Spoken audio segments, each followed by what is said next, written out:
Здравейте! Аз съм доктор Илия Биволарски, патолог към Медицинския университет в Пловдив. В това видео ще ви запозная с най-често срещаните видове артрит и някои природни методи за тяхното лечение. Артритът представлява възпаление на ставите, което се съпровожда от подуване, зачервяване, затопляне, болка и нарушаване на ставната подвижност. При артрозата, за разлика от артрита, липсват тези белези на възпалителната реакция. Възпалителните заболявания на ставите имат характерни особености, които служат като ориентир за характера на заболяването. Артрит при ревматизъм. Нарича се още мигриращ полиартрит и е една от проявите на ревматизма. Мигриращия полиартрит се проявява при повече от 50% от пациентите с ревматизъм. Заболяването е често в ученическа възраст и засяга предимно големите стави – коленни, глезидни, лакътни, рамени с типичните признаци на възпаление – оток, затопляне, болка и ограничена функция. Понякога може да има събиране на възпалителна течност в ставите, но тя винаги е стерилна. Характерни за артрита при ревматизъм са съпътстващите симптоми – повишаване на температурата 1-2 седмици след прекарана гнойна ангина, признаци от страна на сърцето и нервната система, кожни изменения, бързо преходни зачервявания и неболезнени плътни ревматични възелчета, които са разположени в близост до ставите. В кръвта се повишава броя на левкоцитите, СУЕ и антистрептолизиновия титър. Ревматизмалният артрит оздравява без да оставя остатъчни поражения в засегнатите стави. Сърдечните увреждания обаче са причина за клапни пороци и инвалидизират пациентите. Ревматоидният артрит е съвсем различно от ревматизма заболяване. То започва бавно, постепенно, без пристъпи на повишена температура. Жените боледуват 3 пъти по-често от мъжете. По правило тук се засягат малките стави на пръстите на ръцете и краката, които са болезнени и подути. Кожата е леко затоплена, но не е зачервена. Тези прояви се придружават от сутрешна скованост и мръвучкания. За разлика от ревматизма, увредените от ревматоиден артрит стави се деформират, обездвижват, изкривяват и пациентите осакатяват. Заболяването има типични изменения при рентгенова снимка. Придружава се от вторична анемия, отслабване на мускулатурата и наличие на кожни възли по разгъвните повърхности на ставите, най-често лакътната, които могат да достигнат размерите на ябълка. В кръвта се открива ревма-фактор в над 70% от случаите, СУЕ също се повишава. Ювенилен хроничен артрит. Заболяването започва в детска възраст и може да засегне всички стави, освен тези в ломбалната област на гръбначния стълб. Характерни за него са тласъчното протичане с повишаване на температурата, ситен обрив по кожата с цвят на пушено филе от сьомга, увеличаване на лимфните възли, черния дроб и слезката, както и възпаление на ириса на окото. Артрит при подагра. Както при диабета, тук важна роля играе прехранването като външен отключващ фактор. Класическият подагрозен пристъп събужда болния от дълбок сън през нощта, с усилващи се болки в основната фаланга на палеца на крака, който е зачервен, отекал и изключително болезнен, до такава степен, че болния не може да търпи допира на завивката. По правило температурата е леко повишена. Диагнозата подагра се подкрепя от повишеното ниво на пикошната киселина в кръвта. Артрити при възпаление на дебелото черво.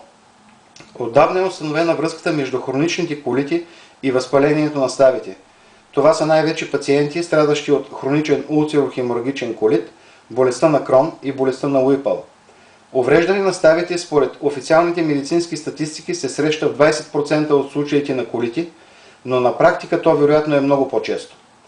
Хронично възпалената лигавица на червата е с нарушена цялост, което повишава нейната пропускливост. През чревната стена в кръвния ток започват да постъпват вещества, които нормално трябва да се изхвърлят с изпражненията. Кръвта от червата минава през черния дроб, където се преработват и усвояват хранителните вещества, а вредните за организма алергени и токсини трябва да се обезвредят.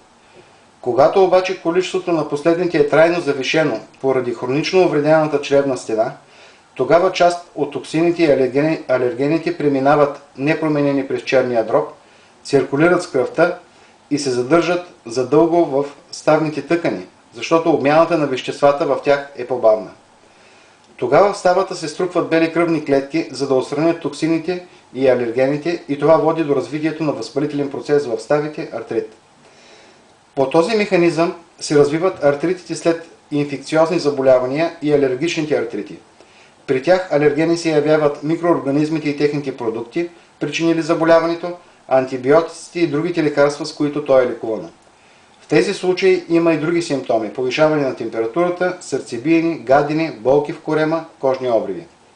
В 75% от случаите с колити се засягат периферни стави, а в 25% пациентите имат изменения в гръбнака.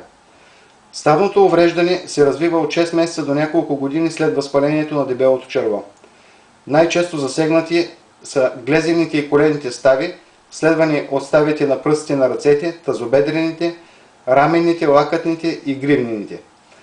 Подуването и зачервяването на ставата преминава след няколко седмици, но може да продължи и с месеци. При изостряне на колита, ставните оплаквания се подновяват. Лечението на артритите цели основно намаляване на възпалителния процес в ставите. То може да продължи с години, защото не премахва причината на заболяването, а само потиска неговите симптоми.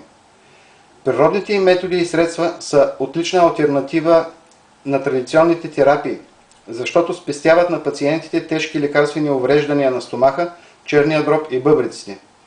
На пазара се предлагат различни хранителни добавки с антиоксидантно действие, които имат изразен противовъзпалителен ефект. Бъдете внимателни с дозировката и продължителността на приема. Ако се предозират, билките също имат странични ефекти. Повечето пациенти с артрит се подобряват при спазване на вегетарианска диета. Подмяната на месото от дневното меню с риба също носи облегчение. Добре се отразява приема на рибино масло, омега-3 масни киселини и особено витамин Е. Богати на витамин Е храни са пшеничните кълнове, царевицата, зелето, граха и яйцата. Кервизът, целината, е зеленчук изключително подходящ за увредени стави. Направете листата му редовна съставка от вашата салата. Друга рецепта с двойно полезно действие е следната. Една супена лъжица настъргана грудка целина се добавя в кофичка кисело мляко. Ако всеки ден или през ден изяждате по една такава доза, освен положителния ефект върху ставите, вие ще възстановите нормалната си чревна микрофлора, което ще ви донесе облегчение от колита и свързаните с него симптоми – запек и чревни газове. Физиотерапията, кинезитерапията, масажите и лечебната гимнастика също са полезни при артрити, защото раздвижват ставите и съхраняват тяхната функция. Основното правило тук е при остро възпаление да не се прилага топлина, а да се препоръчват временни студови процедури. Ако видеото ви е било полезно, можете да ни подкрепите, като го харесате през Facebook бутона в сайта. Поздрави от екипа на здраве-bg.eu. Благодаря.